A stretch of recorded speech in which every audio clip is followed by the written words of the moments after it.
Episode 33, Ramos 128 GB.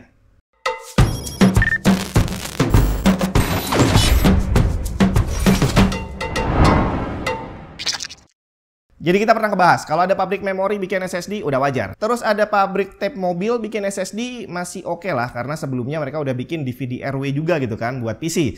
Tapi ini pabrik beras bre, bikin SSD. Enggak lah, saya bercanda. Udah pasti dia bukan merek beras. Nggak tahu merek dari mana. Yang pasti saya coba googling, muncul ramostech.com, tapi produknya cuma dua, DRAM dan flash drive. Walaupun ada kemungkinan nyambung dengan SSD, tapi saya nggak tahu apakah ini website resmi SSD Ramos atau bukan.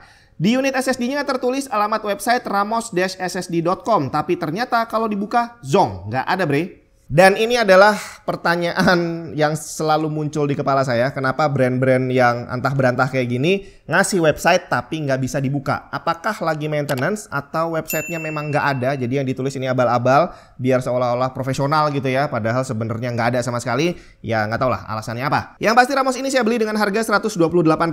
Spek yang bisa saya dapat cuma dari lapak tokonya aja. Speednya up to 506 MB per second, write-nya up to 455 MB per second. Nggak ada TBW dan garansinya 3 tahun. Jangan tanya garansi mana. Di sini ada stikernya tapi saya nggak hafal garansi distributor dan toko. Jadi silahkan ditebak sendiri aja. Saya cuma tahu garansi dari distributor yang saya pernah berurusan langsung aja ya. Ya udah, kalau gitu kita langsung lihat aja gimana performance dari Ramos ini. Initial speed test, read dan write cuma dapat 400-an MB per second. Jauh banget dari klaim read-nya yang 506 dan write-nya 455 ya.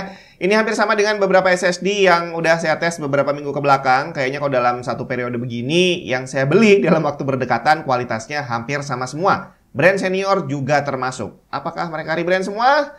Terserahlah, yang penting kita mulai tesnya aja. Perhatikan pembacaan power on yang sudah 6 jam. Ini SSD-nya udah sempat dipasang ke PC tapi nggak langsung dites ya. Jadi ke depannya nanti untuk hitungan jamnya silakan dikurangi 6 jam sendiri. Yang jelas satu hari pengujian bisa dijalani dengan santai. Speednya sangat stabil tanpa ada gangguan sedikit pun. Write speednya flat di 400-an MB per second. Sampai sekitar jam ke-27, silakan dikurangi 6 sendiri. Menjelang 28 TB speednya tiba-tiba ngedrop dan langsung batuk berdahak selama kurang lebih 1 jam. Memasuki 29 TB speednya kembali normal sampai sekitar jam ke-31 sedikit melewati 32 TB mulai lagi ngedrop dan batuk-batuk. 1 jam sembuh lagi terus jam ke-33 sekitar 35 TB kumat lagi tapi kali ini lebih parah.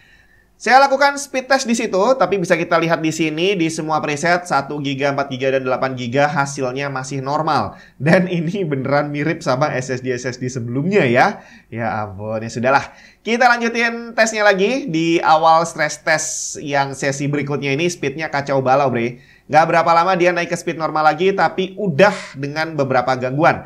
Kondisi ini terus berlanjut sampai titik 60 TB yang berhasil dicapai pada jam ke-53. Tapi nggak lama setelah itu speednya ngedrop. Dia berusaha naik lagi dengan susah payah tapi kayaknya udah berat.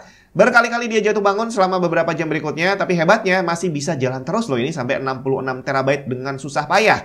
Baru di sekitar jam ke-60, sekitar 66,6 TB speednya ngedrop dan sepertinya untuk selamanya deh ya. Saya lakukan speed test dan confirm write-nya udah hancur di semua preset. Jadi akhirnya pengujian saya hentikan di jam ke-60 dikurangi 6 berarti ya.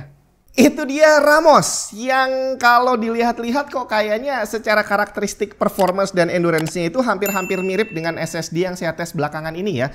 Bahkan dari beberapa brand yang seharusnya terkenal dan seharusnya bagus sekalipun secara karakteristik performance-nya hampir mirip sama Ramos ini. Apakah berarti dalam rentang waktu tertentu itu ada banyak SSD yang di-rebrand dari barang yang sama? Saya nggak tahu. Tapi yang jelas secara performance ya di bawah rata-rata dan secara endurance juga nggak bagus ya. Endurance score cuma bisa saya kasih 1 dan speednya juga cuma 3. Total score hanya 4. Price versus performance jelas nggak akan bagus karena banyak SSD lain di kelas brand yang antah berantah yang harganya lebih murah dengan ini tapi performance dan endurance-nya lebih bagus. Jadi cukup sekian, kita ketemu lagi minggu depan.